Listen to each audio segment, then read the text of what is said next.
Okay. Hello. Wait. Your life. Okay. Welcome to the Best for the World broadcasting. My name is Jens Rünnel. Today with me, Carolina Matsutüte, and she will talk a little bit about our purpose in life. Carolina, can you give us a short introduction, what we can expect from this session today?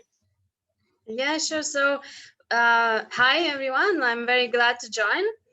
Well, you can expect some tips on how you can figure out what is your purpose in life, or how can you rethink about your purpose in life. So, what I will do, I will talk more about exercises which you can do at home.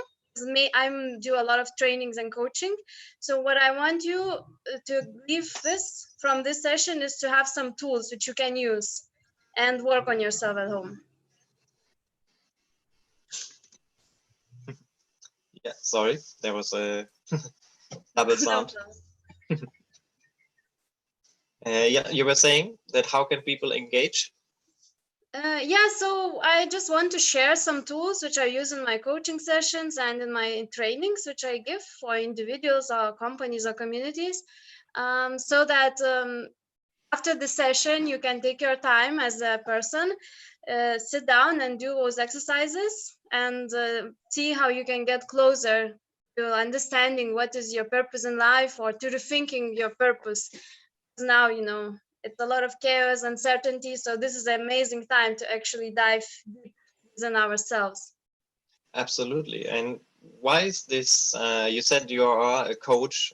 You have coached teams, and I know what you have done personally. But you're also running, have been running actually a youth to youth organization. So you have been in contact with a lot of people and training, youth actually finding their purpose. Can you quickly describe a little bit what you have done in the past, and also why this work is important for you? Yeah. So, well, for the last 6 years, I have been a co-founder of the Youth to Use initiative, which you just mentioned. And until last August, I was the CEO of our organization, which is officially registered in Lithuania, but it is a virtual organization. What the organization does is, as you said, empowers young people worldwide. We have members from around 150 countries by now, with a reach to, I would say, 1 million young people, at least, probably more, directly That's or really indirectly. impactful work. Yeah, thank you. So I personally did trainings and coaching with a lot of young people from various countries during our conferences or training courses, or we also run a school for social entrepreneurs. When we talk about starting any initiative or any business, we first start on the personal level. So it means to see how you can be sustainable as a leader by personally, first of all. So start by understanding your identity. How can you maintain your personal well-being, mental, physical, emotional, digital well-being as well, meaning being conscious of how much time you spend in front of your laptop and technology, which is a bit difficult now during the crisis, but we will pass it. And also seeing what is your personal purpose in life. And if you have a company or an organization, to see if your personal purpose in life is in fact aligned with your company's purpose. Because if it's not aligned, then you will experience a lot of stress, unhappiness, and mental illness potentially as well. Yeah. Why is this work for you especially so important? You mentioned well-being being a huge part of your work.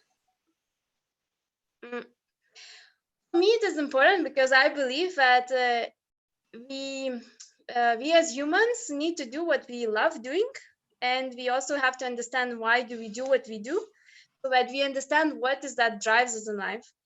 Because our happiness depends on what we do in life. If we do what we love, then we will be happier, healthier, we will be more empathetic, more compassionate towards ourselves, towards our family and friends, but also towards the whole society.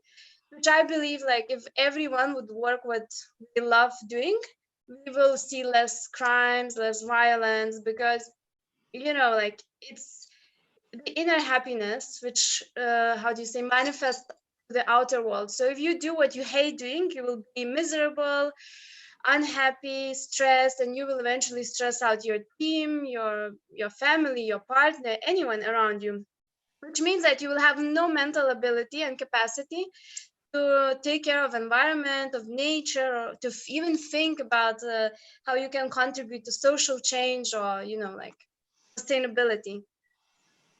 Wow, this is a beautiful vision, and yeah, I completely agree with you. If you love what you're doing, there will be basically no stress. I mean, you should be careful that you not overdo it, but how much time you're investing. But I mean, if you really love what you're doing, it gives you so much energy, and I think that's a good start. So I will leave the floor now to you, and let's dig into what is our purpose in life. All right, thank you, Jens. Well, so I will normally nowadays I do, as I said, mostly trainings and workshops and coaching. So not that many talks. So because I'm a real fan of proactiveness, and also, you know, working on yourself. So that's what I also thought doing today, to give you some exercises which you can do at home. Right now, obviously, we do not have time. But once after my session, or after you finish the day with Best for the World, and maybe other days, then you can sit down. Yeah, maybe a little bit why I think that this is the best time to do that, because you know what I have been seeing in the media and social media as well, there is a lot of panic and anxiety, and obviously people are losing the jobs, and it seems like the end of the world. But I believe that is the best opportunity for everyone to rethink, you know, what is that you can do in your life, what do you want to do, and what you do is the best of our world. Like, how can we co-create the world we want to live? So I would encourage everyone, instead of panicking, to actually see what talents do you have, and what is that you love doing, and why do you love doing what, you know, the things that you love, and how can you make money, obviously, because you need that too. So when I do trainings, coaching, whatever, um, what I say to people is that in order to understand your purpose in life, you first of all need to understand yourself. Like, who are you as a person? Who are you as an individual?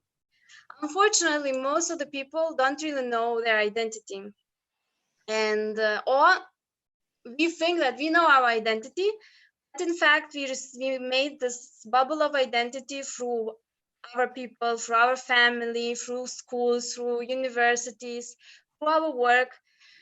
So it seems that we kind of know ourselves, but if we once we start looking within, most of the people, so I would say 98% of my clients, or the people with whom I work, they get really shocked because they realize that they don't really know themselves. And everything, but, or not everything, but most of the things which they thought makes them create their identity was not really created by themselves, which is a bit shocking. But it's normal in a way, because, you know, we live in a society, at least at this moment, which I hope is going to change in the future, where our identity is socially constructed since we are little kids. You know, there are some kindergartens and some schools which really encourage the authenticity of people, of the children, and, you know, like, playfulness, and like trying to discover what do they like, what they don't like. It's not that many, unfortunately, at least until now. So we grow up um, gathering those little identity moments from our parents, first of all, from our kindergartens, from our schools, and then we enter universities. And unfortunately, again, in most of the universities, they don't teach us how to be authentic and to dive within ourselves. No, they don't really teach us about emotional intelligence. So we create our identity again from the universities, from what we hear from the outside, or mostly what is expected from us from the outside. So like, are we expected to be political scientists, or are we expected to be lawyers? If you would ask people, especially students, if did they choose the studies by themselves, or was it like recommended to them? Most of the students, most of the young people, when they choose what to study, they have no clue what they want to do in their lives. I know there are countries like in Germany or Sweden, once you finish high school, you take gap year to travel around the world. Well, it's not possible right now, but it's gonna be possible soon, I believe. So it's great, because then when I talk with young people who are from these countries and have had a gap year before choosing their careers, they start understanding a bit better themselves and what do we want to do. I'm originally from Lithuania, for example, where we don't really know what we want to study, and we know most of the young people in my country, we choose their studies after the high school because they hear that it's good, well paid, or the parents expect them to be someone. Anyway, these are just a couple of examples how our identity is actually socially constructed. And if you dig deeper, you will see that throughout life you get even more what I call labels. A couple memoirs. I think it was like maybe 2016, 2015 when I started practicing meditation. I started really diving deep within my identity. And the same like everyone else, I got very surprised because what I thought is me was not me. So I learned back then one very interesting exercise, which is called Who Am I? And it's very simple. I want to show to you how you can deconstruct labels and your identity to understand better yourself. At the same time, understanding better your values and also what drives you in life. This is what I say the starting point for you to get closer to your purpose in life. So it's very easy. I don't know if you can see, maybe. Yeah. And I just made it today. Wrote a couple of things. I don't think you can read, but anyway, it's a flower. In the middle, it's my name, obviously. So when you draw your flower, in the middle of the flower, it will be your name. And then you see those petals. So it's different petals. So the point is that every part of your identity is, the petal represents every part of your identity. And so in my flower, I wrote a couple of things like storytelling, for instance. It's a big part of who I am. I love to tell stories. And even when I give talks through storytelling.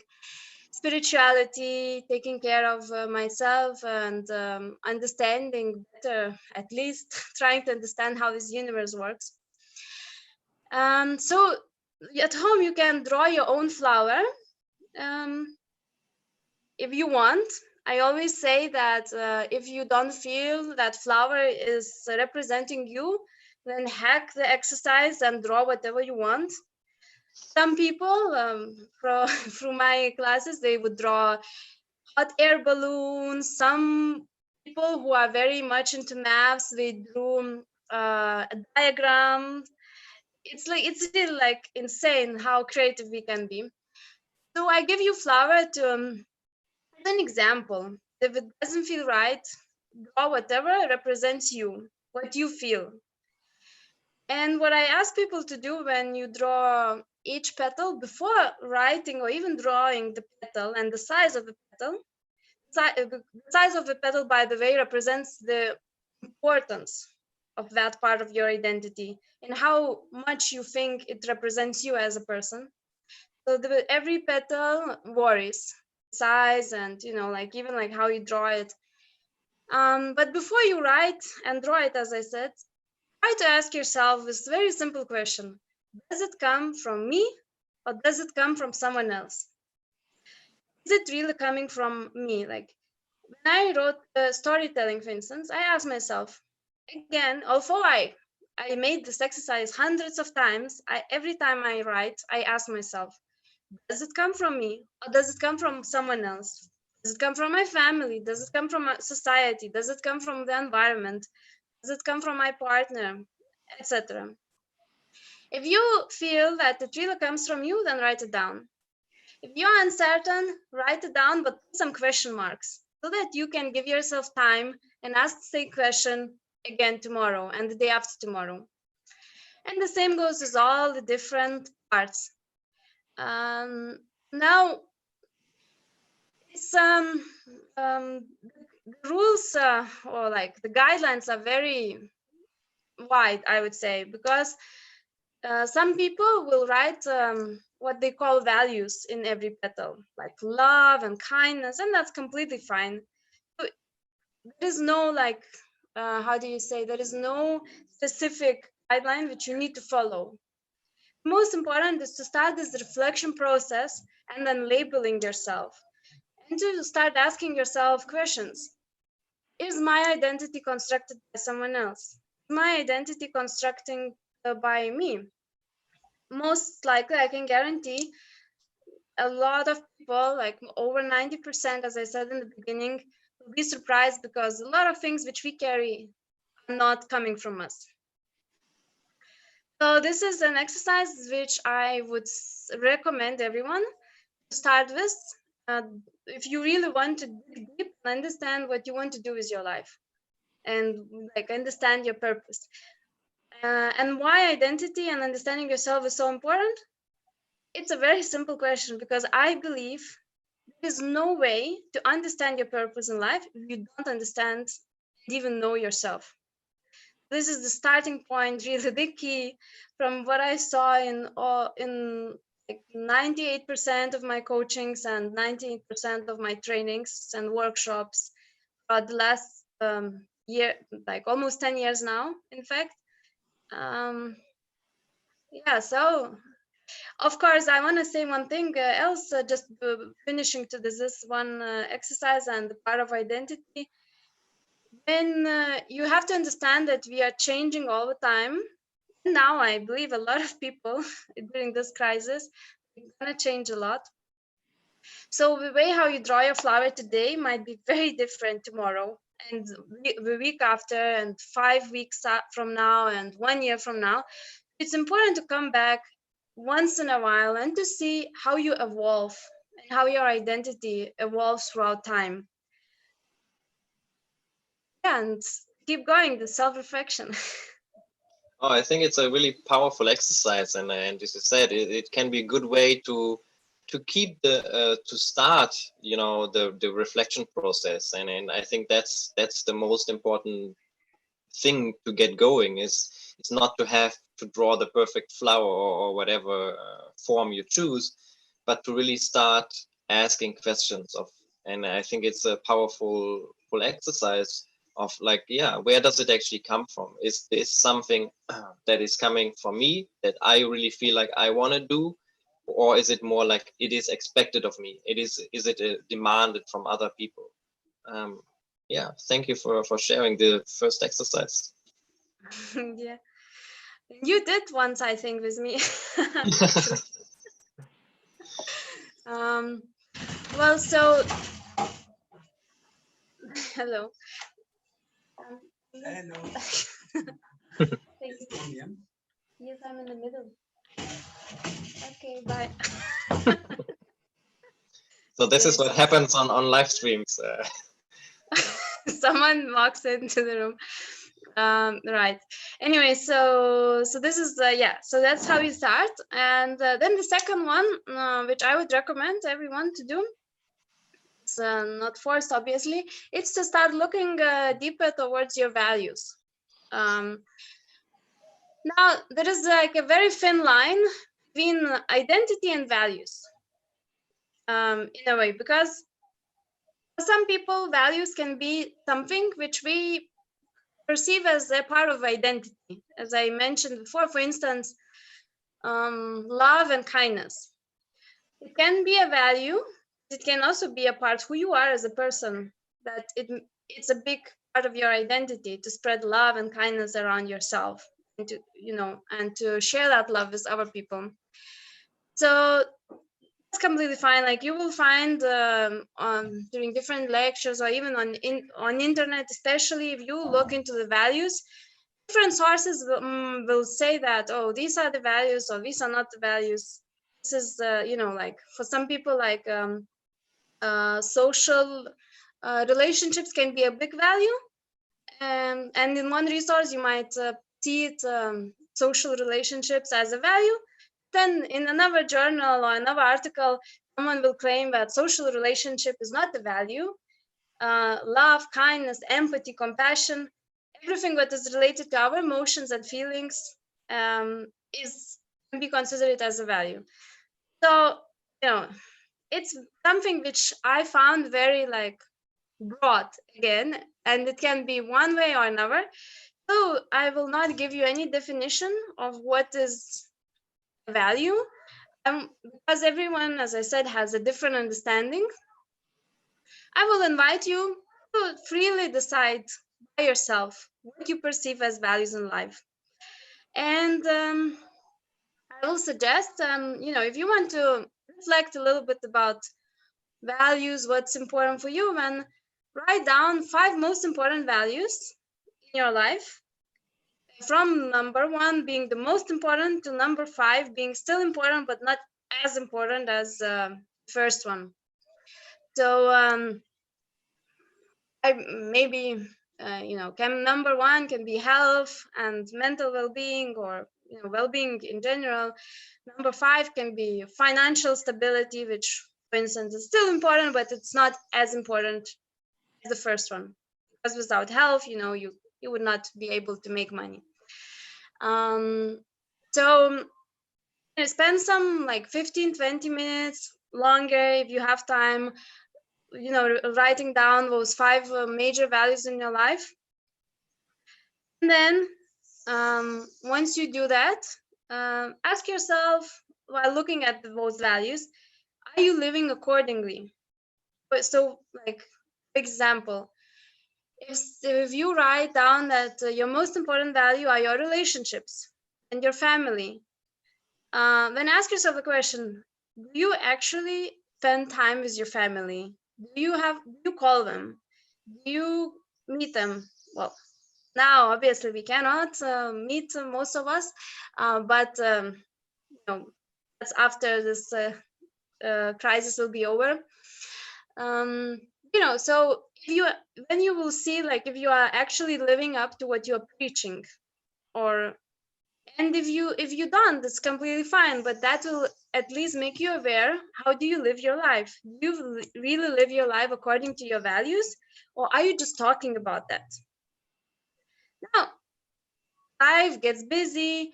Now maybe for many people it's not that busy anymore. You know, many of people were forced to slow down, while others were, you know, started working even more. So it doesn't represent the reality as it will be after everything finishes or before the crisis hit us.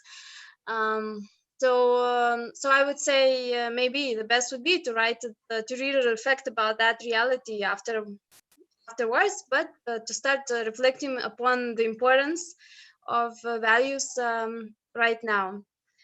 So that can be something which will make you aware, how do you live your life, and to decide by yourself, do you want to change it or not?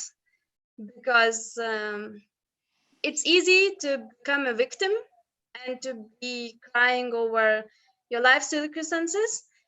It's a choice, I believe, which we choose. We either choose to be victims of our life circumstances, or we choose to become creators of our life. And I know that in many cases, it seems like there is no other choice, but there is always a choice. And even like this that's what World live stream series, it's a good example. Some people might, you know, somewhere else in the world might say that it's impossible to conduct 4 days of live events, because this is what you learn. You learn to do just like physical meetings. but you prove that it's possible, right? So it's all about the choices. You can either do something good out of that situation, or you can cry. It's up to you. It's up to you to decide, and both are good because it's your life. But this, yeah, I say that I will not come and pity people, because I believe that every one of us have a choice. So this is what's very good with the values, because that makes you aware if you are choosing what you want, or if you are just talking about that. Well, that's a nice exercise as well. And I really like, first of all, the broad definition that you're saying, like, what is it really that I value in life? And it could be anything. I was thinking, oh, maybe I value ice cream. What would you say? Is that like an appropriate value to write down? Well, well, that's, for some people, maybe materialistic things is very important. It's a very interesting question. So if you think that you value ice cream, and ask yourself, what do you really value? Do you value your healthy eating and your body, or you are not conscious about that at all? So it's I think you should go deeper. Every single value and things which you think you value, you should go deeper. Why is that? Why do you think that you value ice cream, and what benefit does it bring you? Also, it can go even broader. Like, what ice cream do you value? Is it organically produced, like from fruits, like the natural, which is actually good for us? Or is it like this junk food which is harming our bodies and our brain even? So go deeper and ask yourself as many questions as you can. Yeah, and I think that's a good way to like you said, go deeper. And for me, maybe it's just more about meeting my friends and then having ice cream together. So it's not really about the ice cream, but it's more about the social relationships, and which I like. What you're saying is to live congruent then to what you really value. So if I really value my friendships, then I will find time. I will find time in my schedule to make room for that. And as you said, nowadays maybe physical meetings are a little bit limited, but there are different ways. There are other ways of, you can get creative in so many ways. And I am always fascinated of what people can come up with to live their values, to be in line actually with this is really my priority in life, so I will make it happen, no matter the circumstances. Yeah, thank you for that exercise. Exactly. Creativity, it's a very good word. Just last night, I was talking with my friend from Hungary, and I'm in Bali right now. And she told me, she said that, one of her values is social interactions with friends. So they started, and we cannot go out to restaurants or to grab a glass of wine. Instead, they started having these calls with friends and having like a glass of wine virtually. Why not? Like there is always a way. And even this the time difference doesn't really matter. Like I'm gonna have a call tomorrow with my friend who's now in LA. It's 15 hours time difference between us. It doesn't make any obstacle for us to call each other. No, and I mean, even this conference is like for us it's early morning here. What time is it for you? So right now it's 3:30. Yeah, so just time differences, different countries. There's nothing really stopping us from connecting and finding new ways of going forward. So be creative. Yeah. Yeah, exactly. All right, so these are the two exercises, and I got one last one. Mm-hmm. So this is an exercise which one moment.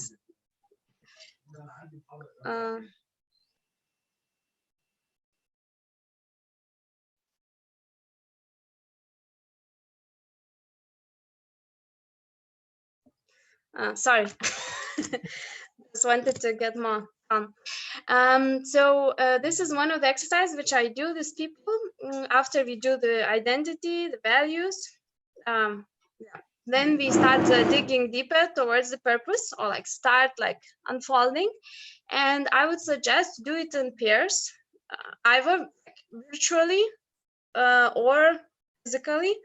So it's if you live alone, then call your friend and do it virtually together. If you live with a friend, do it together. So this exercise is called back to back, and I learned it from my friend from France. Ever since I learned it, it became one of my favorite exercises in the world.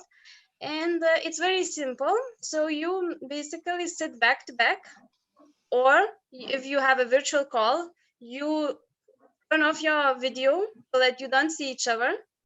So you hear each other, but you don't see each other. So the one who listens is gonna write down everything what the storyteller is saying, and you have 10 minutes. So, and answering this twofold question, what would you do for the rest of your life and why? And the person who listens write down everything what he or she hears.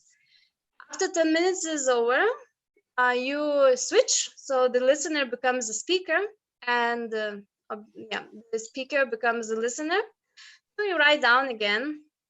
And then after those 10 minutes are over, you exchange. You share with each other. If you do it physically, hand the paper over to the person. If you do it virtually, send a Word document to each other. It's amazing because from several reasons. First of all, we in life don't really have a possibility, unfortunately, when someone really listens to us. Second is quite surprising for many people, because in every single time there is a little moment when you become silent and you don't really know what to say. But then after the silence, things which we say out loud, what we would like to do and why, come really from the inside. And that's the most interesting part, because then it can indicate what is that, what is that we really want to do and why. And yes, and the reason why we do it back to back or in virtual meetings with camera off is because when we speak to each other, our facial and even bodily expressions might influence what we say. So in order to not get influenced by our pair, we sit back to back, or in virtual meetings, we don't use videos while we do this exercise. That's it. That's an amazing starting point for understanding better your purpose and diving deeper towards it. And if you do it, you will be very surprised, most likely, again. But it's gonna be really amazing. That's what helped me to rethink my life purpose a couple of years ago, when I was a bit uncertain if I'm going to the right direction or not. And I would say it was one of the shifting moments for me. This exercise, which I did 30 minutes with my friends in nature. I would really recommend doing that. What was I'm curious, what was the result of this? What did you dream about? The result of it was what I'm doing right now. So right now, as I said in the beginning, last year I stepped down as the CEO of Youth Use Initiative, because I realized that while I deeply care about the initiative and the work we do, what I really want to do is to give trainings to people, coach people, and spend as much time as I can, helping people to understand their identity, values, and what drives them in life, purpose. So I remember until today that one thing which I said was, I said that I'm a child of nature. And what I really want to do is to help people finding their purpose in life and what drives them in life. So I was pretty surprised because I never called myself a hippie before, but now I can see that I was always a hippie in my heart.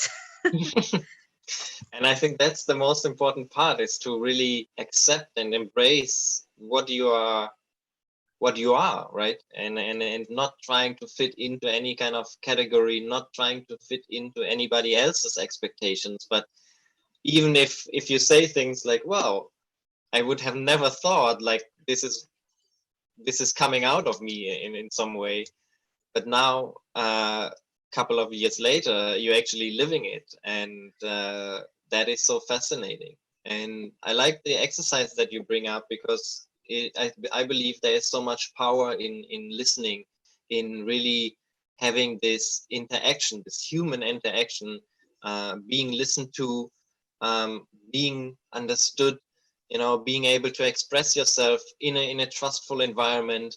There's so much power in that. So I've never done this exercise. I think I will try it out. If anybody else is trying this out right now or after the video, please let us know. I'm very curious how it works, how other people are responding to that. Yeah, thank you so much for sharing these exercises. Is there anything else that you would like to mention? Well, so these what's important to, I guess, to understand is that these are just the starting points to understand yourself and to understand your purpose in life. For some people, it might be enough one exercise because they already think about it and they have been like thinking, maybe even taking small steps towards like the changes. For others, it might take a couple of days training or some coaching, or maybe to go to a retreat, or maybe it will take a couple of months. So it's really the starting point. These are the couple of exercises which I do, which I find very impactful. So I would be, of course, very happy to know if someone tried and what impact did it cost. You can maybe send those messages to Malmo Meditation Facebook, which I'm managing and I'm a founder of. Or you can approach me through social media or LinkedIn. Also, yeah, if you need some support, you can also contact me as well to and maybe one last thing is that sometimes for someone is enough to do it the self-reflection by yourself, but for the other people it might be very good and needed to have some support from the outside. It doesn't matter if it's a professional coach, if it's a facilitator, a trainer, or it's your friend, a family member. Yeah, don't be afraid to reach out for help and support. Sometimes what you say, just listening, because we don't really listen to each other without immediately creating something in our heads, like the response. So this peer support is really helpful, I would say. Yeah, and as you already said and mentioned, if people want to reach out, I mean, you're obviously available as a coach and trainer. So you already mentioned the Facebook site, Malmo Meditation. We will have also your email address on our website, bestforthe.world. And of course, you can simply Google Carolina's name on LinkedIn and other social media profiles. Yeah, she's hard to miss. Yeah. So yeah, thank you. I'm really excited to see what's gonna happen next, and also to hear some stories from people who did one or all of the exercises. Yeah, so I think with that we can wrap it up and then just invite everybody to take the first steps on this journey. As you said, it's really a journey. It's a beginning. One question will lead to the other. That's what I can say from my experience. Once you start with exercises like these, at some point it becomes really almost like an urge to want to go deeper. It's like maybe it seems scary in the beginning, maybe it feels like resistance or hesitation, but what I discovered, like once I started to dive into these things, trying to understand myself better, I basically can't stop. It's like I really want to go deeper, want to understand myself better, learn more about myself, want to understand why I do certain things the way I do it, and be, as you said, try to be simply aware of, conscious of why am I doing these things, because that enables us to make better choices in life. And yeah, I couldn't have said it better than you. It's like we have always the choice. We have always a way of how do we respond to the situation. And if you know who you are and who you really are, then you can make this choice in line with what you are and what you value. And I think that's for me at least, a very healthy way of living your life. Yeah, really great. That's one. I guess one thing which would be great to add is importance to be courageous. Like I see a lot of fear and panic, and I was very happy to see that yesterday there was one woman speaking during the live broadcast about tackling your fear during this crisis. It's really like important to not allow that fear, anxiety, and panic to overtake you and your rational mind, because if you let the fear take over, then you will not be able to think rationally, and obviously it's not going to benefit anyone, including yourself. Most likely you will even listen to the doctors who will tell you that the fear will increase the stress level, and then with the increase of the stress level you might be more vulnerable to actually catching the illness, or any kind of illness. But courage is really important, and I know that a lot of people, including myself some years ago, might be afraid to take some important decisions in their lives and to just do it. There is what I say, nothing which can be so bad that you would not be able to overcome. So one way of overcoming your fear is to ask yourself, like, what is the worst which can happen to you? Like, once I asked myself for moving to Sweden, I had this fear of moving, and I thought, okay, what's the worst which can happen to me if I quit the job and move to Sweden? And then I realized that the worst is to live with my family. Like, in the worst case scenario, if I end up without money pursuing my dreams in life, I would come back to my family and stay with them. And then I started laughing. I was like, what? Is this really so bad? So you will see that this worst case scenarios are really not that bad. And the great thing about fears is that actually it's an indicator towards our path in life. So most likely in your biggest fears, you will discover your purpose in life. So if you fear something, just dance and be grateful that you understand what is that you fear of, because then once you dive into your fear, you most likely will find yourself and your purpose in life. Yeah, it's in some way it's the biggest growth opportunity in those fears. It's exactly like you say, and yeah, you have to have some courage in facing those fears and in looking at them, and also accepting, well, this is something I'm really afraid of. I actually have an exercise which I learned from you, so that's why I'm thinking of it now, is Okay. To simply express it, right? To simply say, well, I'm fearful right now, or I'm confused. I really don't know what I'm going to do next in this situation.